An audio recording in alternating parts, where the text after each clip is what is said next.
I'm so impressed with myself.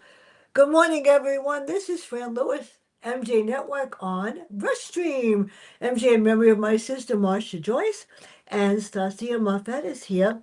And we're going to talk about two of the famous, fantastic books. I have them both there. And talk about The Missing Girl and, and Jess is back. What made you decide on this particular one? And the first scene, I had to bring a bunch of tissues. It was so sad. Yes. Well, I thought the thing to do is to jump into the situation because I think it shows Jessa's character. And in a time of stress, that's when character really shows. And she showed her stubbornness. She showed her determination. So I thought that that was a good way to get us started on her story. It was. It's the hardest thing when you lose a parent. But when Oh, you yeah. lose everybody, Oh, I when know. When she's I lost my wife. sister, I was gone completely. Uh, And that was a whole other unusual circumstance. So that's good. And how come the sheriffs realize what happened? And what how she overhears what they're saying. And that's the hardest thing is when a child hears, well, we're going to put you this, and you don't have a choice. yes. I love So this she, character. so she has to run away. She has no choice because she knew from her father's experience that it would be a challenge for her. Mm, that's sad. That is really sad. When my sister died, it was a challenge for my niece and nephew because my brother-in-law was married to somebody else, Oh, which didn't work out. And thank God the new wife, she's a sweetheart, but it's still not the same yeah. as your own mother. So you create Jessa. This was so phenomenal. She hid, she survived, and her grandmother taught her. So how does a child that's so young I was impressed because, first of all, I wanted to cut a picture of the farm. Oh, yes. I'd love to get that.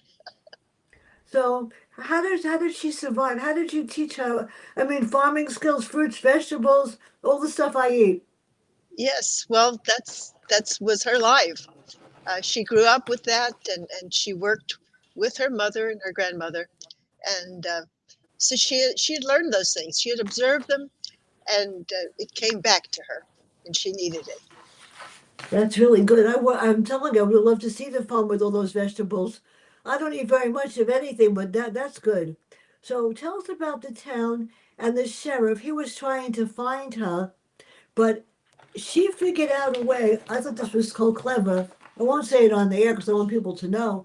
How did she find a way to hide? That was so cool. And that was kind of like, oh my God, how's she going to get there? Well, she knew the forest on her grandparents' farm, and it had a special tree. And she had played there as a child. Even her mother had played there. It was a special hollow tree, and so she took her dog, and they sheltered there. It provided protection from rain, and they could keep dry and warm. So it was a way she could make it in the autumn. It was not too severe at first, and so she was doing pretty well, taking care of herself. Well, she was lucky because the dog is so smart. Yeah, the dog was smart. The dog is smarter than people, I'm telling you. Sometimes you wonder, like, maybe you would like to do this for us. So, who came forward, and what about her friends? Why were they so upset? Were they able to help? Did they even care? The friends were very distressed, Yeah. and they wanted they were going to meet her that day that she disappeared, and so they were at the forefront of the loss. And they went and talked with the sheriff's uh, assistant, Florence, and Yeah. she had interviewed them. That is a sort of a standard thing you do when a child disappears. You go to the friends and you try to find out from them where she might be. And they had no clue because she had never shared the secret tree with anyone. And so they were just as distressed as the sheriff and the sheriff's deputy, and his assistant, Florence. Florence seemed to know more than everybody else, though. She She was knew that, very astute, I know. And I yes. wondered sometimes if she was really trustworthy or she was just trying to poor Jessa. Well, she was. I think she was aware of the town and the character of the Yeah. town, and in that way, was a trustworthy person. Now, how do they question people? How did you create the scenes with the people that were questioned? And who was Jacob? I felt bad for him. And he Poor. was detained. Yeah, I felt so bad because there's always one scapegoat someplace around. I felt Yeah, bad for him because he yeah. wouldn't hurt anybody. No, he was very innocent and caring, and he didn't resent the girl as the cause of his incarceration at all. He just was sorry for the family. But he happened to be with the parents on the day that the accident occurred, and he was trying to get a violin for his son. And they had a music shop, and he Yeah. needed a small size violin.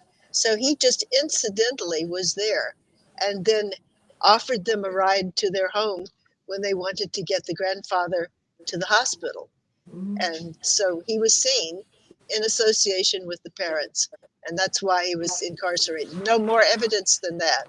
Yeah, he didn't do anything. I know. No. That's just, I know. We're going to talk about the music shop because that plays a big part in Jess's back, which I was the music I was taught for a lot of years. I taught every grade, but they made me do the music too, and run the programs. That's not easy. No, So the no, that is. music part really got me. So throughout the novel, we view law enforcement agencies and difference. Tell us why they were so tough on Jacob. No matter what he did, I mean, he didn't do anything. He just sat there and prayed to get out of jail. And Yes. they were not, I wanted to scream because now you see the news with prison guards and they want them to have their rights. Well, you know what? How many of them don't beat the junk out of the prisoners? And how Yep. many of them don't? Yeah, I know. And I did one with a drug enforcement guy, and they said the drugs get into jail because they let them go right by. They don't care. Yeah. Yeah. This is scary. So how did that? What were they so mean to Jacob? I mean, he's an innocent person. He didn't fight back. This was the mentality of the time, that you find a scapegoat and you force them to confess. And Mm, so it was the state patrol that came down and intervened in the sheriff's operation there. And the sheriff knew that Jacob was a member of the community and an upright person, but he couldn't do anything once the state patrol started calling the shots. that's so sad. So who are the people of the family she went with at the end, and how did they create and unravel the red type, which is really interesting, because she didn't even know that her mother and father left her to somebody, and that's the hardest thing when you find it. Oh my God, that's what. And what if I don't like them? What are Yeah. my rights? Very few. Very few. That's so sad. So the ending of Missing Girl is there was a note, but why is that special at that note at the end of this book, which is on over there? Well, the lawyer who was appealed to get the violin for the son of Jacob, who deserved the violin at that point really a lot because his father had been incarcerated in Jessa's stead.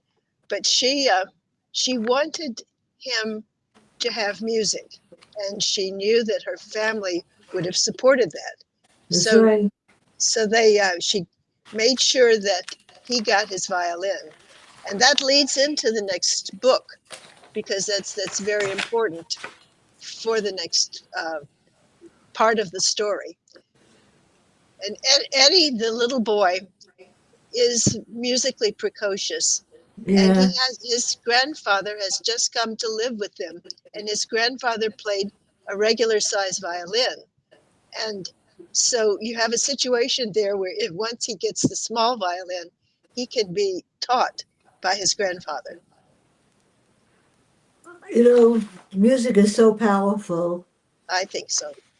You know, even when if I had to, even when I was stressed out when I was this kid, I would go over to the piano, play some Beethoven's about all of it, and I was happy. It Uh-huh. calms you down. Yes. Yes. That and the fact that my mother made me play the violin, which I love, but I loved it. Oh, good, good. As a matter of fact, it was really funny. And she would say to me, "You're going to get punished." I said, "Well, you're not taking away the piano and the violin. Want to take away the dancing lessons? That's fine." So I was like, so I didn't want to do it. So in this one, how did you create the issues and the themes for Jessa is back? And she wanted to get to her father's dream, which I thought was really important. And how many kids would do that after a parent dies? Well, she was very close to her father, and she really adored him. And so the thing that he had worked for so hard was to get music, instrumental music, into the school system. And so by arguing with the school board year after year, they finally hired somebody, but it was only for the white schools. And that experiment, they entered into it as an experiment, see how we'll do with this frivolity. Um, he, Mr. Alton, established a really good music program at the white schools, and he was not opposed to teaching the black girls and boys, but they were at a different school, and his schedule was too tight. And so the situation was ready to be corrected. And just as father had planned to use the argument that the South depended upon equal but separate. And so if they were going to be separate, they had to be equal. And the white kids had music now and the black kids didn't, and she thought that would be an argument that she could force the school board to recognize that it was simply unfair. And she was pretty innocent about Mhm. the characteristics that had determined who got a music program and who didn't. And yet she had heard some from her father about the differences in the school systems. And segregation was horrendous for the blacks. It was just so discriminatory that they did not have anything like equal to the white schools. It's just not fair. It really isn't fair. Yeah. And I taught in an all black school in the Bronx. And you Uh-huh. know, the one thing that I'm proud of is my students are on Facebook and they remind me every day how I tortured them and they love me. And Yes. and some of them actually said, if not for you, I'd be in jail Uh-huh. because, and I'm little and they were big. Yeah, And but I said, I wasn't giving up on you because I knew I was right. And they did it. They did it in my school also. Even though they were black, because a lot of the programs they didn't have until all of us said we need an orchestra, we need a glee club, we need a choral group. uh-huh. And my principal looked at me. I said, I guess I'm volunteering to do them all. You And you know what? stepped into it. They were, yeah. Because Jessa, tell us about her new family. When did she find out who she was supposed to be with? And that was the hard part of the second book too. And I know Yes, that she was able to voice her opinion at the school board. And every time she did, and she got her point across, I go, "Good for you." good for you. Yes. Yeah, she was pretty staunch, and she had some allies in the town. The reporter was from Yeah, out of town, and his view of it was, we've got to get this integration started somehow. Let's start with the music. it's too bad that they didn't start with everything. I Yeah. know, I know. When I first started teaching, I had the worst class in the school. They called it the class from you know where. I straightened them out, little as I am. But then I got two very bright IGC classes, which was fine, but they were sort of isolated from the rest of the school. And the kids that were black kids in my second class that were very bright said, we feel kind of, and it's not you, that we feel different. I said, there's no difference. You're all equal. And if you Yeah. have a question, ask. If you raise your hand and you have the wrong answer, who cares? And Yeah. I used to blame it on myself. I said, well, maybe I didn't explain it right or something, but I never blamed it on them. So she went to live with the Carlsons. Why? And where did Jessa live? And tell us about Stanford. Oh, it's Radford. Radford. Rad. Stafford. Well, she went with the um, the new Acres at first. Mm-hmm. The Carlsons was a lawyer, and his wife was named Fran, and they were supposed to take her. Mm-hmm. That was in the will that the parents had drawn up, but they recognized that she had bonded with this other family that had come from Oregon.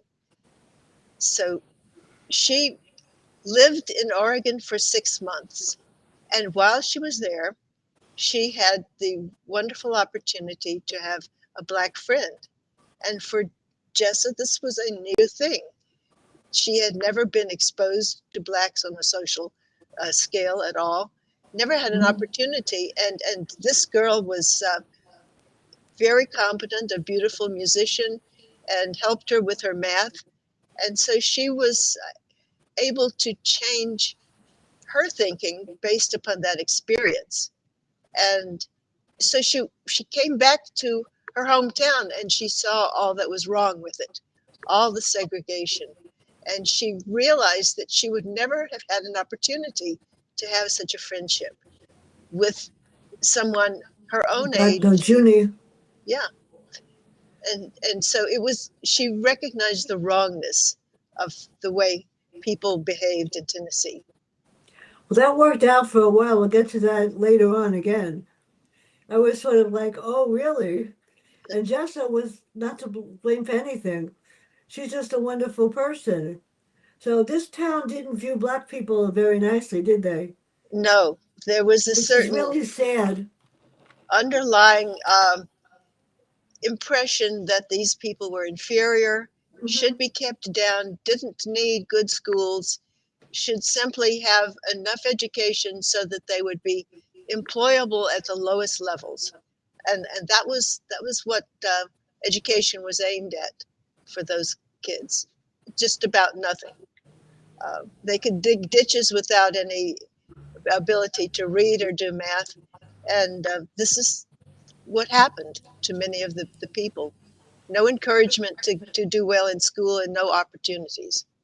Today, too, Yeah. I listen to my friends that are teaching in my school, and I'll say, when I retired, the scores were up 60% because I was the reading person. When the new principal came in, she said to me, I'm not going to like you. You have a principal's license. You want my job. I said, I just want to be in charge of reading. And she put me in charge of writing. That was a nightmare. And yet the Uh-huh. writing scores went up. And I said to her, you just don't care about my babies. You don't care about my children. Yeah. She really didn't. And when I Hmm. retired, I said to her, I truly hope that eventually you realize that you're here for a purpose, and that's to work with these kids because they did have potential. She didn't think Yes. anybody was bright. That's Oh, sad. that's So, sad. who is Michael and who is Mr. Alton? Okay. Well, Michael was the son of the family that came in from Oregon and Yeah, provided rescue for Jessa. And Mr. Alton was the director of the music program. I love somebody like that.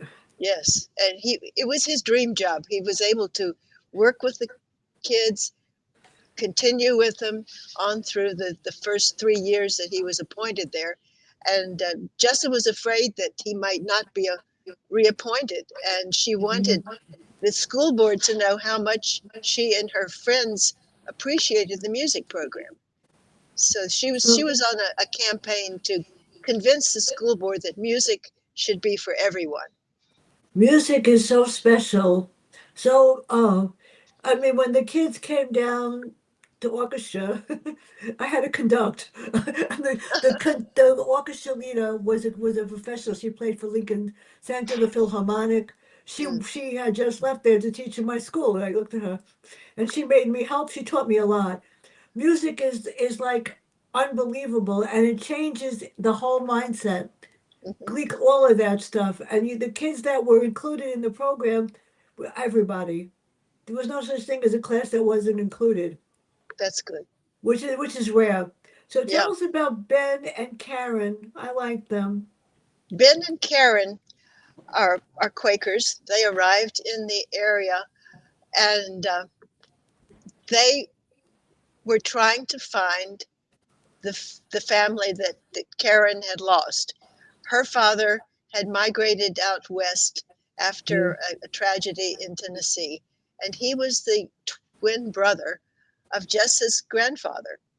So there was a split in the family that had occurred way back in history, and she was now rediscovering this Tennessee connection. And she wanted to know more about her father. She wanted to understand what his life had been like and what his brother had been like. And so the two of them were uh, were wonderful supports for Jessa. How many people would do that? Not many. Not many. And how many people, when they read the story, would say, "I can't talk about it." Yeah. That I know. It's a hard thing. So how did they relate to Fran and Jack? And then Jacob gets out of jail, and he's released. So who's Eddie? I love Okay. Jacob. Yeah. Jacob is a wonderful person and a very talented person. And Eddie is his son. And Eddie is the one who learns to play the violin from his grandfather, his mother's father, who's living with them. That's amazing. So who's Marvin? Marvin's an interesting character. I Yeah. wonder that it's so nice that you care about all of the members of the I community. felt like they were part of my life when I was reading it. And when I got the book from Shirley, I don't know what I'm getting. I never know. And when I started to read this, I couldn't put it down. The worst part is I read both books the same day. Oh my gosh! Oh I my! couldn't put them down. I said, you know what? It's worth eye strain because I've been getting books that are not worth my time. And if I don't think the book has too many F bombs, I won't read it. Well, for sure, we That's for don't need sure. that. I We don't love need that. Marvin. Marvin Marvin was an English major in college, and he's just graduated. His parents sent him down to take care of his grandparents, who lived in Town, and he was supposed to just to make sure that they had good meals and the bills were paid and Yeah. that kind of thing. And so he was at loose ends in the town, and he was hired by Florence to be the night clerk at the sheriff's office. So all he had to do was sit there and just make sure he could answer the phone if there was an emergency. But Yeah. mainly it was a boring task. But he got to know Jacob. They formed a wonderful friendship, and he was introduced by Jacob to car mechanics, and he had never had his hands dirty before. The way he got dirty with Jacob, and they loved the friendship. I thought that was amazing. And the fact that he decided to become a carpenter is important too. Just the fact that they decided to bond is amazing. Uh-huh. Now, pages 37, how does Justice share her time alone with readers? She talked to her dog. She reminisced about her grandparents and her parents and the times they had gone camping and to see the movies at night. She remembered things, and she described them to her dog. And so we got a picture of her and her character, her life before the accident, and how she had such strength. It's amazing. I was hoping the dog could speak. I wonder what would he have said. So now we come to the concert that they're having. Why did they disturb the concert and what happens to them? Well, And and then they decide to give him another shot. I was like, in real life, would they do that? well, it was very generous Yeah. of the whites toward Yeah. their own juveniles. Uh, the concert was an abomination for the white supremacist mentality because it had white women singing with the black women. And the women had gotten together under Florence's guidance earlier and achieved something by singing together, and they found that they liked it a lot, and so they just volunteered to form a chorale group in the town, and they'd been practicing. And then when the concert in the park series featured them, that's when these black these white hoodlums That's attacked. sad. Yeah, and they were sort of goaded on by Charlie, who was the ringleader. His father, his stepfather, was very much racist, and he was always Mhm. spewing racist epithets. And so Charlie got a double dose of that, and he was the ringleader that led this opposition to the chorale singing. And the community had been loving it. They had enjoyed the concert. Everybody had been very happy up until that point, and the attack disrupted it disrupted Jess's plans to collect a donations at the end of the concert. She was going to pass the platters and Yeah, see if people would donate like in church for a good cause, and she wanted them to support the black music. that is so sad. But if you listen to the news now, they're trying to do away with all the diversity and all of that. Yep, that's right. I know he's trying to do a lot of things that are not so great. And he doesn't want music in the schools, and he wants to run the Department of Education. That would be a disaster. Yeah, He a wants to get total. rid of the Department of Education. It's It's sad, and the sad part is that nobody's stopping him. They're also afraid to say anything. yes, yes. Though they want It's to be on the winning side, and they've confused that yeah, with what is right. it's sad. You know, I was brought up, like I said, in the South. I woke up in the South Bronx. Uh-huh. So, oh yeah. And it didn't dawn on me that people were different. My Yeah. mother was one way, but my father said everybody's equal the same, and you will speak to everybody the same way. He Hmm. worked he owned a cleaning store in a very tough neighborhood, really tough. And I Uh-huh. had to work there on Saturday. And you know what? It was the best thing that ever happened because everybody was the same. Till this day, Yes, I don't think anybody's better than anybody else. And that's what's wrong with the world. right. But that was what Florence believed. She's right. She's right. And it was She was because right. she had personal experience to back it up. Now, how did you create the second disaster at the concert? And what will be the fate of music? You know, people just don't understand the power of just sitting and listening to anything. Even Yes, if you put on an opera, even if you put on something, I would always play something on my phone. When I get stressed out, I have to listen to something. They don't realize how important it is for kids to know music. yes. Well, the second concert that was disrupted was the Eddie and his grandfather performing some of the music that Eddie had learned. And he had a background in piano, so he already played the piano and could read Yeah, music. And so he picked up the violin and loved it. And he and his grandfather performed, and they were just about to the finale of the performance when these men came running in with their guns. yeah, that's scary. Yes, it was very scary. And so Eddie's mother was the first to see them, Eddie and the dog Cassie. And so they ran for the stage to protect people they loved.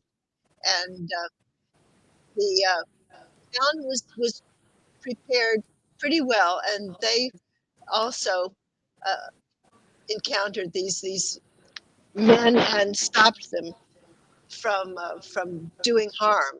But it was a near thing. It was a scary thing for everybody, and especially for Margaret because her son Yeah, was on the stage and her father. that is so scary. People just don't understand that other people can do something. And I guess at one point to my mind, as I was reading it, maybe the white race were jealous of the fact that the black kids could do better, and the black people did better. The women that were singing, I wish I could have heard it. I interviewed somebody 2 weeks ago that we were talking about Elizabeth Taylor Greenfield, the Black Swan, Uh-huh. Mhm. and there was no recording of her, but I found music would. It was so interesting because she was allowed to sing, but the black people weren't allowed to come. And then when they did come, they had to sit in the back. And so she finally spoke out. She became an activist with Frederick Douglass. So there, this stems all the way back. Yeah. So who is Gladys, and what does she see? And I have two more characters that I put down just now. Okay, Gladys was the neighbor of the Carlsons. Yeah. Carlsons lived in the ritzy part of town, and so Gladys was always having canasta parties and lawn parties, and she was very proud of her status in the community. Mm-hmm.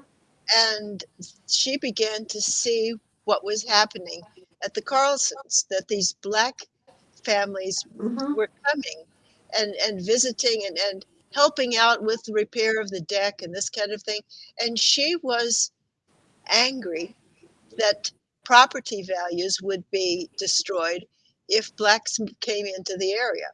It was totally irrational bias on her part, but she began to see this, and so she marched over to the Carlsons and insulted them about the visit by the black family, and just undermined Mrs. Carlson, Fran, in every way she could. She got her off all of the committees. They had elections in secret so that she was no longer in the Ladies' Aid Society, and she Yeah. wasn't helping out with the hospital and the things that she had always done as a member of the community.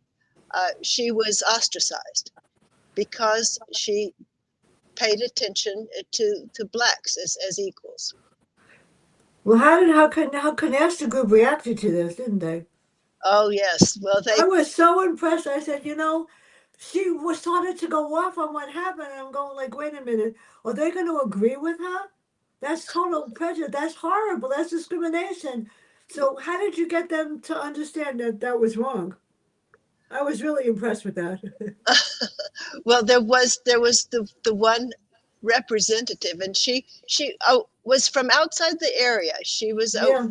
a widow who was supporting herself by working at the bank, and she'd been called in as an extra at this canasta game, and so she was kind of an outsider, but she told them that their attitude was very unchristian, that it was against everything that they thought they supported, to treat people that way. And she insulted everybody at the canasta party, and so they began to leave. They say, we're going to get out of here. We got to get on the phone and yakky yakky yak about this, because this development is new in our town. Well, how did it change the schools down there? Did they finally realize? Did they have a music program? Did anybody care? Did it change their attitude? Because that stuff gets me angry when people say, even today I listen to people talk when kids are in school or whatever, and I hear somebody say, well, he's not smart like I am. And I would say everybody has their own intelligence and everybody is equally smart, and people learn at different rates. Yes, And yes, that teachers, they don't get that. They yeah, don't get that at all. yeah. There's just the one studious type that gets Yeah, encouraged. Everybody else gets tracked out of education, essentially. it's sad. I mean, I had at one point, because the school was low in funds, I had 40 first graders Oh, gee, that's in front terrible. of me. And you know what? It didn't bother me. I said, if I don't do anything but reading and math the whole week, because I included writing, I would have done something. And somebody looked at me, how do you teach 40 kids? There were no discipline problems. Nobody even attempted to be bad, the little first and second graders. There was, And I was not a first grade person, I was a sixth grade person. And I just did four groups a day, Wow. and then four groups a day. And I prepared, and the kids at the end of the year, at the end of the second month, they said that they were going to take out 10 children to put them in other classes because another first grade. And five of the parents said they're not going anywhere. They're going to They're stay with stuck. you. Yeah. They were, yeah. It was like, well, I taught, the chancellor came up with something back then, which is called the transitional program of first graders or second graders that were left back. In January, they were to take a test to go to the next grade. And then I had 16, eight of them passed to go to the next grade. So the principal came in. This was, I couldn't believe it. And he said, you guys are going to another teacher, another class. And they said, try and make us move. There's a little spurt. Yeah, they did. They were trying to make us move. She stuck with us. Well, unfortunately for me, I didn't mind being stuck with them, but I was stuck with double grades for the rest of my time. So I began the reading. So it depends on how you look at it. So now Yeah. we have Jessa. How did she decide where she wanted to stay, and how did it affect the other family? Because Oh, I this thought was, it, I felt so bad. Then we have yeah. to talk about Matt and Dexter. How did they come into this? Well, the the thing that Jessa had done was to bond with this new family. There was a girl and a boy just about her age, and the parents were wonderfully supportive. And so she had about a week with them before the people found out that she was uh, recovered, that she had been found. And this was because it was a terrible snowstorm and the town was kind of shut down. Yeah, And so she was rescued in the midst of that. And she remembered this family friends, the Carlsons, fondly, but she had no idea that there was some plan for her to stay with them. And so there had to be a court case because the uh, whole idea of her going with this new family who had come into the area from Oregon for her to be taken out of Tennessee when custody was a big issue. Uh, they had to have a court case to determine whether she could stay with the new family, the Acres. she was very lucky that the Carlsons were understanding. Yes, she was. She It was was very very, hard very for them. blessed. The, That must the, have broken their hearts because they wanted a child. they wanted a child, and she was too young to appreciate their situation, to have known that they would care for her, and she just didn't think of them when she was shocked into running away. And this this resolution was partly brought about because Jessa and the Carlsons both loved the other family. They got to know them, and so they could understand that she was well served by going with them. And in the meantime, there's some things happening in the community that are good for the Carlsons.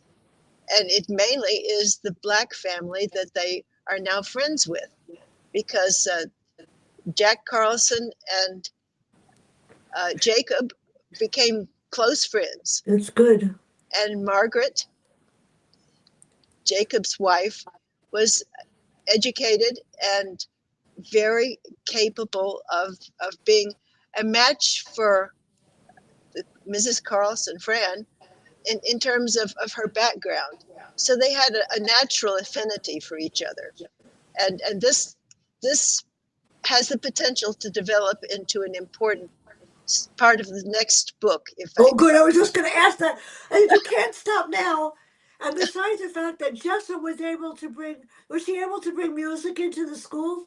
Because she fought so yeah, hard?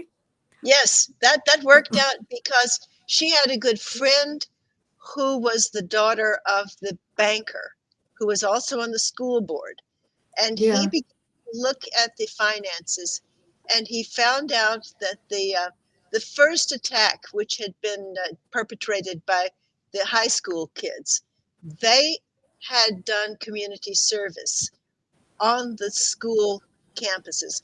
And so they had done a lot of the work that would have to have been paid for as part of their volunteer repayment to the community.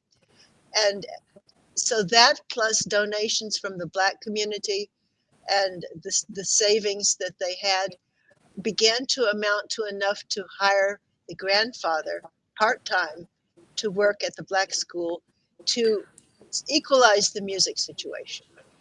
And the grandfather got to know the music director, Mr. Alton, and they were going to work together.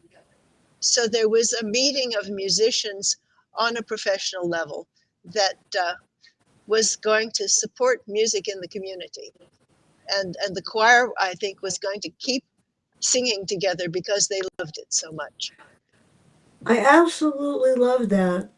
And I was in high school and I was in the orchestra. I wasn't happy with the placement because the teacher really wasn't great. But when I got to college, I went to meet the dean, called me in and said, "You're going to major in music." And I go, "Oh, God, no." For those of you that don't know, it's the hardest major ever. The hardest because there are no books. That's, You have to be able to play the piano and transpose. That was easy. Transposition, all that easy. I can't sing. And I had to sing sight singing. And the teacher looked at me. He says, "I said, I'll just bring you earplugs. Don't worry about it." And one of the professors, I won't say who, thought I was adorable. He said, "Well, if you're nice to me, I'll pass you." I said, "I'll take an F in the class. I will not do that." yeah. But I really couldn't sing, and I had to do a program at the end. And the professor just looked at me, and I created a program when my sister was alive. She could sing. We created the most original program that I won't even say. It was hilarious. And what I sang was definitely not anything that you would sing, like little nursery. I sang all of those perfectly. So, yeah, the music was the hardest thing, but it was a blessing. Because when Mhm. I started to teach, my principal said, "You play the piano, the violin, and you can conduct the orchestra."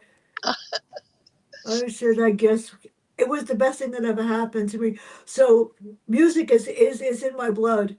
So, where are we going to see Jessa next? And what happened? I felt so bad with her and her friend, but I understood that. That was Yes, sad.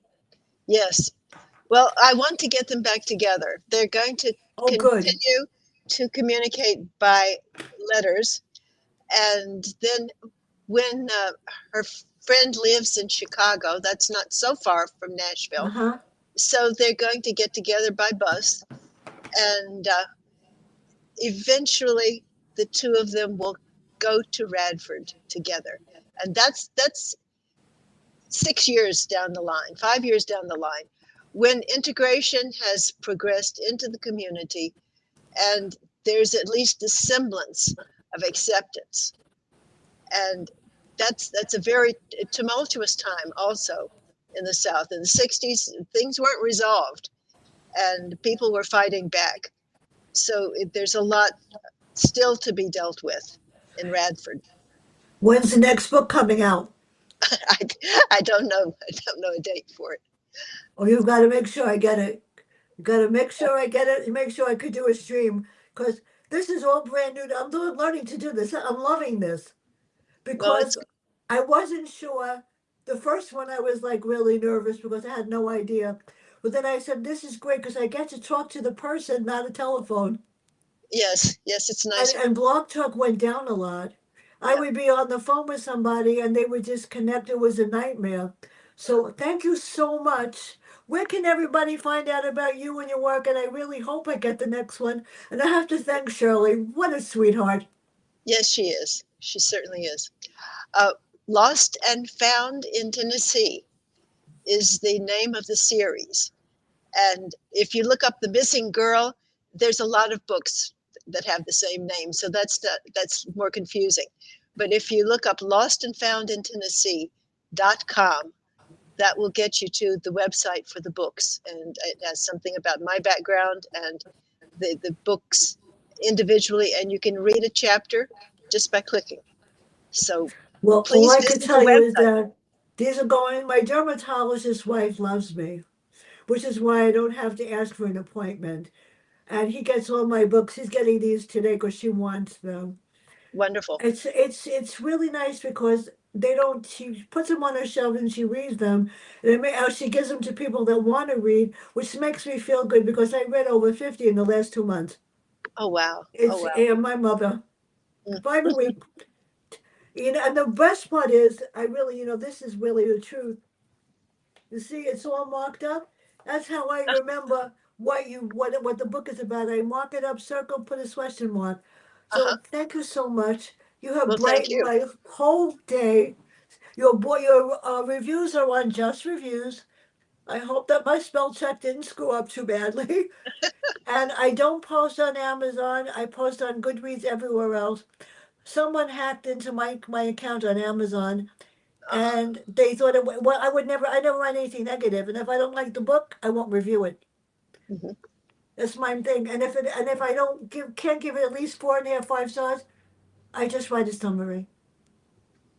So thank you so much, Thank you. everybody. It's a beautiful day. Have a great day, and bye.